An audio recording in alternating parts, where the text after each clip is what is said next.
Dr. Giclas is so smart, and she lets me use this slide. I think I was sleeping in med school when they presented complement, because she started talking about this. I mean, you remember med school, they had an auditorium like this, and they turned the lights out as, you know, you're partying all night long. You go, oh man.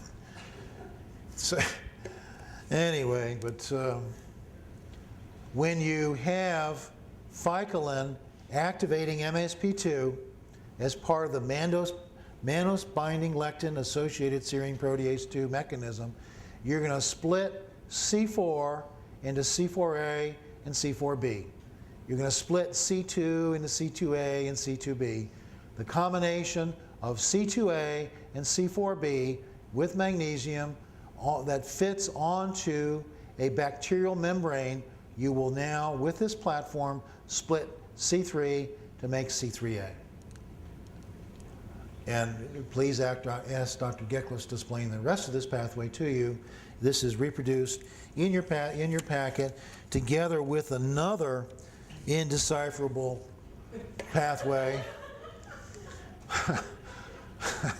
But it's there. This is educational. Show it to your grandchildren. They'll expect them to learn it. Yes?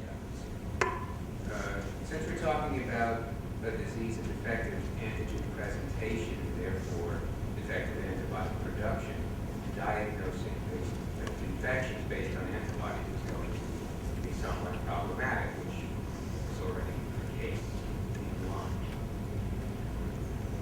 So suppose, just to make it like a case, your Lyme test is negative, your C3A is normal, you're proceeding with your treatment, you're eradicating Lyme.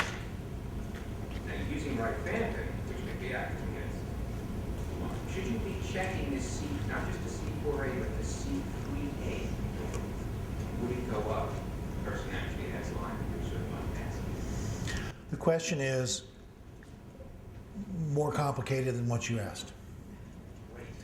And the difficulty starts with the fact that the turnaround time for C3A and C4A right now is 3 to 4 weeks. LabCorp is taking the RIA into their house, testing, and they promise a turnaround time in less than a week. But the question is rifampin, I'm sorry? C3A test are just coming back to that. Okay, and you know, there's going to be a learning curve that we have with LabCorp. Quest will still send these specimens to National Jewish in Denver if you ask for them. And everything I've done has been standardized by what I get from National Jewish and Dr. Giclas' lab. Specifically, I measure in people C3A and C4A sequentially, looking to show maintenance of C3A being low if the diagnosis is mold. I do that at baseline. I do that at the end of each one of the 1 month steps. Your question is, could I miss some Lyme patients with the rise of C3A? Absolutely, I could. And the value of conferences like this is that people will hear these ideas, let them percolate, and say, wait a minute, I've got a better idea.